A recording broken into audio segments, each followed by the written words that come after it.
मित्रों नमस्कार। राम राम। पटना बिहार से मैं विवेक रंजन सोनभद्र अपने YouTube चैनल विवेक सोनभद्र पर आपका स्वागत करता हूँ। मित्रों, मैं वीडियो बनाता हूँ आपसे बात करने के लिए, जनता से बात करने के लिए, समाज के लोगों से, अपने परिवार के लोगों से बात करने के लिए। इसमें कोई गलती हो, कोई चूक हो, कोई बुराई हो तो आप ज़रूर बताएं हमें, क्योंकि मैं कोई सर्वोपरि विद्वान ऐसा कुछ नहीं हूँ। मैं आपके जैसा ही एक आम आदमी हूँ। अपनी बात कहने की हिम्मत रखता हूँ या थोड़ा कहिए दुस्साहस कर रहा हूँ, इसलिए आप मुझे बताएं कि मेरा क्या गलत है, क्या सही है, क्या होना चाहिए, आप क्या सोचते हैं। आप वीडियो को लाइक करें, डिसलाइक करें, जो भी करें, कमेंट ज़रूर करें, अपनी राय ज़रूर दें। मेरा कोई व्यक्तिगत महत्वाकांक्षा के लिए मैं वीडियो नहीं बनाता। तो एक बार फिर से आपसे अनुरोध है कि कुछ आप अपनी राय तो रखें। आपके कमेंट कुछ आएंगे तो मुझे कुछ अपने को सुधारने का हो सकता है। मैं ज़्यादा बोल रहा हूँ, गलत बोल रहा हूँ, अहंकार में बोल रहा हूँ, कुंठा में बोल रहा हूँ, तो आप कुछ तो बताएं जिससे कि मुझे लगे कि मैं सही हूँ या गलत हूँ या जो भी हो। तो आज बात फिर से बिहार की ही। आज के प्रभात खबर में एक खबर छपी है, सिपाही भर्ती परीक्षा 11 जगहों पर हुई छापेमारी में कई दस्तावेज बरामद, प्रश्न पत्र छापने वाली कंपनी फर्जी। वही संजीव मुखिया वाली कहानी है।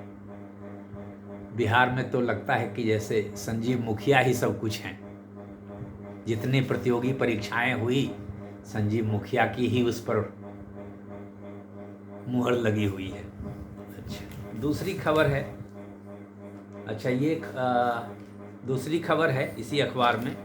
प्रधानमंत्री जी के सिवान में जो रैली हुई, तो प्रधानमंत्री जी ने कहा लालटेन पंजे वालों ने बिहार को पीछे धकेला, और आगे उन्होंने कहा नीतीश ने लॉन्चिंग पैड तैयार कर दिया है, अब हमें मिलकर उड़ान भरनी है।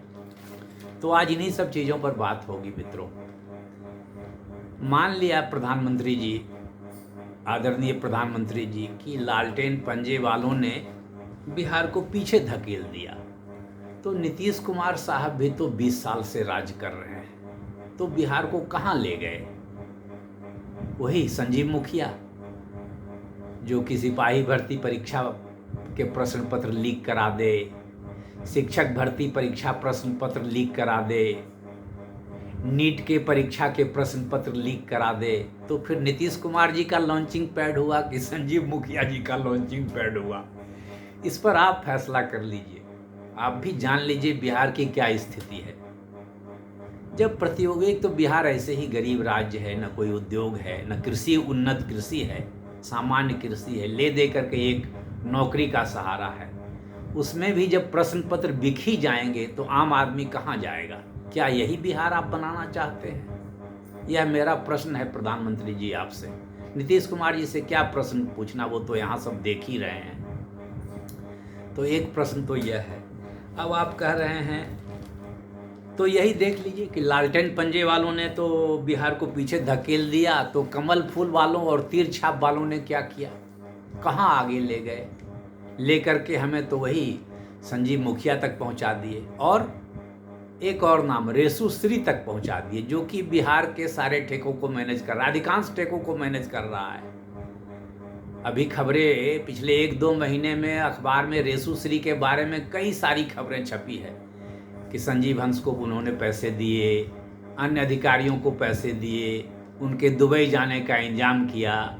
यह भी खबर आई कि दुबई में अधिकारियों का रियल एस्टेट में निवेश है या और कोई निवेश है। तो यह लॉन्चिंग पैड कहाँ तैयार हो रहा है? यह तो नीचे जाने वाले डुबोने वाला पैड तैयार हो रहा है कि बिहार और डूब जाए।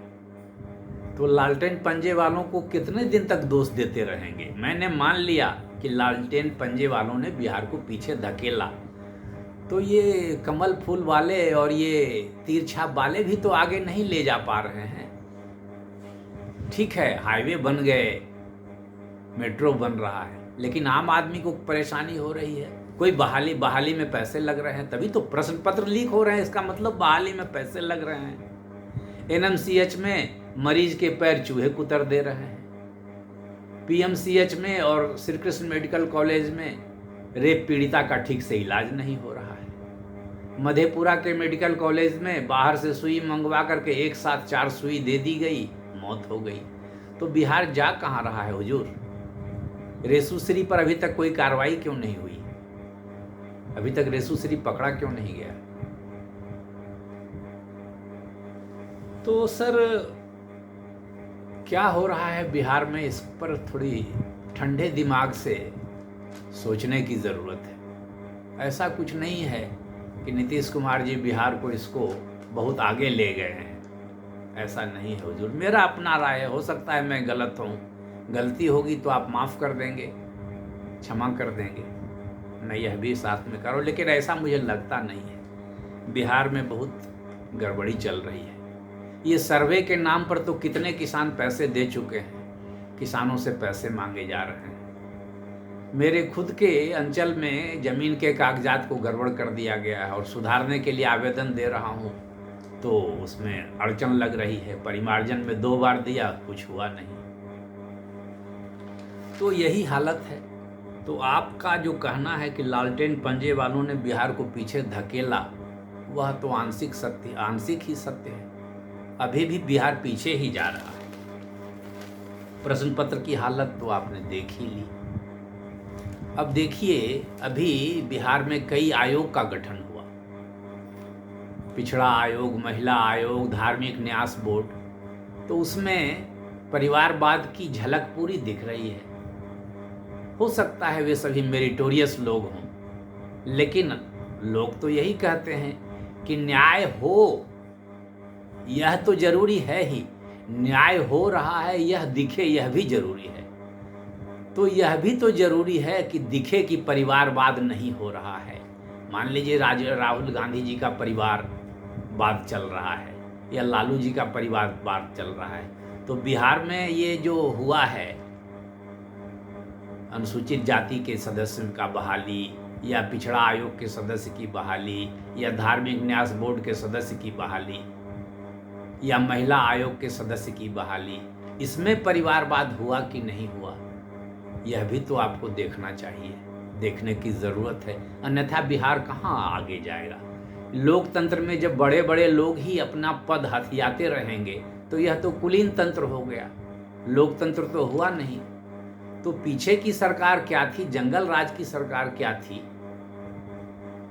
मैं मान लिया आपकी बात, लेकिन आज भी तो कोई अच्छा राज नहीं है। क्या इसे जंगल राज नहीं कहा जा सकता? तो प्रधानमंत्री जी, बिहार के लोगों को आप न्याय दीजिए। बिहार के लोगों ने आपको बहुत समर्थन दिया। आप 11 साल से प्रधानमंत्री हैं। नीतीश कुमार जी लगभग 20 साल से मुख्यमंत्री हैं। ठीक है, बीच में 1 साल जीतन राम मांझी जी मुख्यमंत्री थे, तो वे भी तो आप ही के साथ हैं। तो फिर बिहार के साथ न्याय क्यों नहीं हो रहा है? अंचल कार्यालय में दलालों का कब्जा क्यों है? शिक्षा के क्षेत्र में बच्चा राय जैसे माफिया क्यों काम कर रहे हैं? बाल सुधार गृह में ब्रजेश ठाकुर जैसे लोग क्यों फल फूल रहे हैं? और एनजीओ के नाम पर सृजन जैसे लोग क्यों फल फूल रहे हैं? नौकरशाह जो रिटायर कर जा रहे हैं उनको बार बार एक्सटेंशन देकर के क्यों रखा जा रहा है? क्या यह लोकतंत्र है? क्या इससे समानता आएगी देश में? अगर आप समझते हैं कि हाँ समानता आएगी, बिहार सही रास्ते पर जा रहा है, तो मैं आपसे अपने वचनों के लिए क्षमा मांगता हूँ। खैर, विचार कीजिए। आप बहुत ही सुदृढ़, सक्षम, सुगढ़, सुशिक्षित और संवेदनशील व्यक्ति हैं। आप विद्वान हैं, आप कर्मठ हैं, आप देश को आगे ले जा रहे हैं, लेकिन बिहार पीछे ही जा रहा है। बिहार को भी आगे करिए, तभी देश आगे बढ़ेगा। धन्यवाद, नमस्कार।